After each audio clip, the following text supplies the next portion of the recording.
Hi, you've reached Justice Now.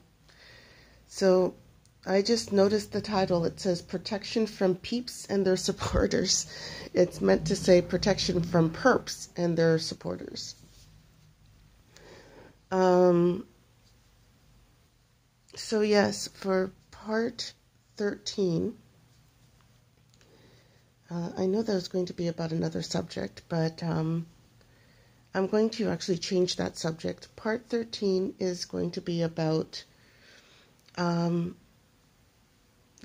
ritual degradation that perpetrators and their supporters do in the workplace to further intensify humiliating you as a target. So yesterday I was trying to access the information that I needed in order to log on to my computer. And I noticed that I was having a very difficult time accessing.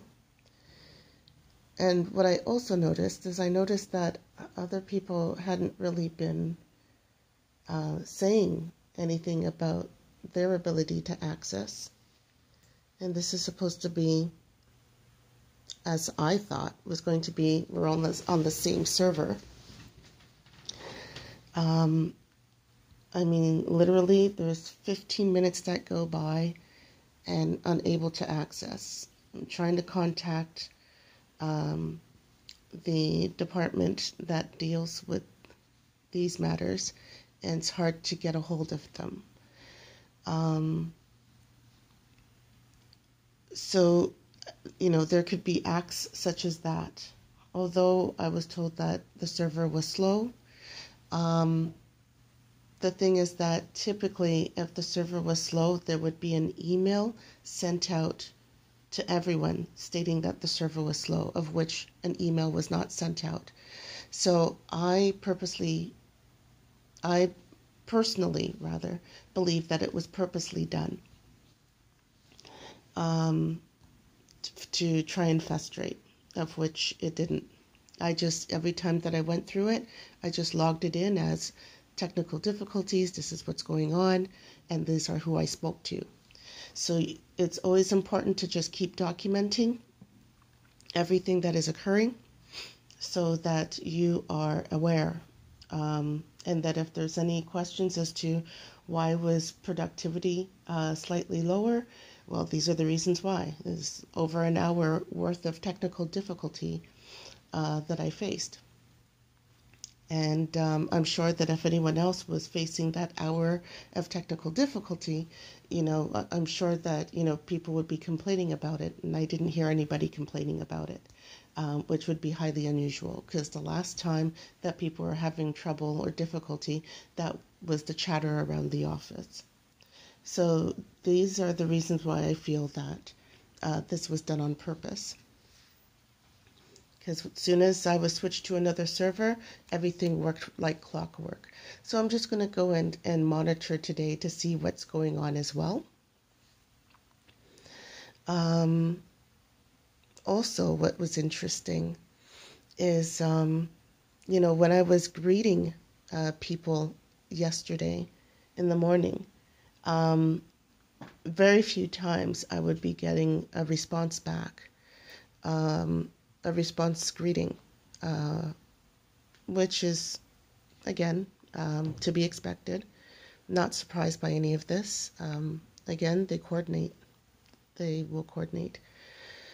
As a target, what I would recommend is try not to be surprised about anything that they do. They do coordinate. They do talk to each other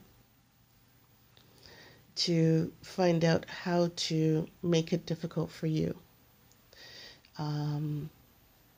They do label you as a troublemaker, even though you've done nothing wrong, except exist and do your work.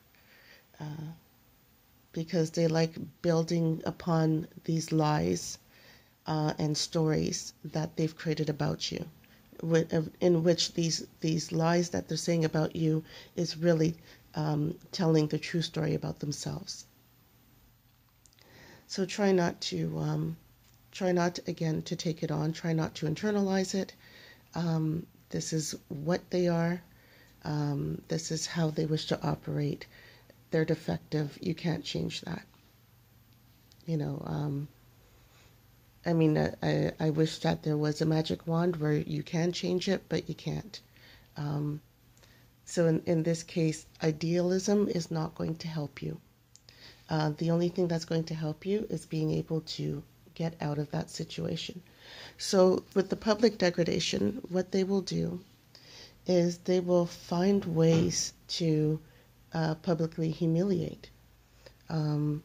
What some of the targets have mentioned is situations where it's in a group setting, so it could either be in a group meeting, for example, and say if they wanted to demonstrate that the targeted individual is incompetent. They needed some flimsy thing, flimsy excuse to claim that the targeted individual's is incompetent. What they'll do is they will not tell the targeted individual certain information. So they will omit the information that's given to everybody else except the target. So then when they ask the target a question, the target doesn't know the answer, and then they turn around and say, see, they're incompetent. I mean, again, these things that they do are very cowardly. You know, another thing that that will happen is they will not tell you certain procedures. So if you ask, you know, one of the persons on your team or in your work area, you know, can you let me know how to do this procedure? Then they turn around and they say, oh, see, everybody knows about this procedure. How come you don't know about it? Everybody else knows about this. I just had this recently where I was saying congratulations to other coworkers, and I was told in the email, oh, well, it's not supposed to be sent out in the daytime because it slows down the systems. Now, mind you, I've been saying congratulations to coworkers who've received their promotions throughout the year. At no time was I ever informed of this. So for 6-7 months now, I've been doing this. And at no time until, 2 weeks ago, which was interesting. So yeah, this is what they'll do to try and humiliate. So even though as hard as it is, maintain composure. Maintaining composure is still remain professional. It doesn't mean that you need to smile with them. It doesn't mean that you need to be friendly with them. Being friendly does not work with these people, right? They're actively trying to destroy you. That is their end game, to try and destroy you, destroy your reputation, discredit you, do whatever they can to humiliate you. So remain professional. Continue to do your work. If they're coming up to you, how can I help you? Is this work related? If it's not, I'm sorry, I have to get back to my work. You have nothing to really engage them with. And then again, keep working on your exit strategy. I stress working on your exit strategy so much because oftentimes management and upper management do not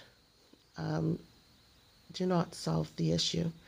And I actually really feel that to some degree, management and upper management want these types of people around, that they're a useful tool to them, so that if they wanted to get people out, those are the ones that they turn to do it without getting their hands dirty. So, when people say, well, why don't they just, take out the so-called narcissists, or what I would term as perp, and their supporters? Well, number one, they would take out majority of the workforce because, they're in on it and they're very defective. But number two, they're a useful tool for upper management and management, so that if they all of a sudden did not like a certain worker or whistleblower, then they can use them as tools to weed those people out and make it very uncomfortable in the workplace. Some would say constructive dismissal, but oftentimes constructive dismissal is so hard to prove.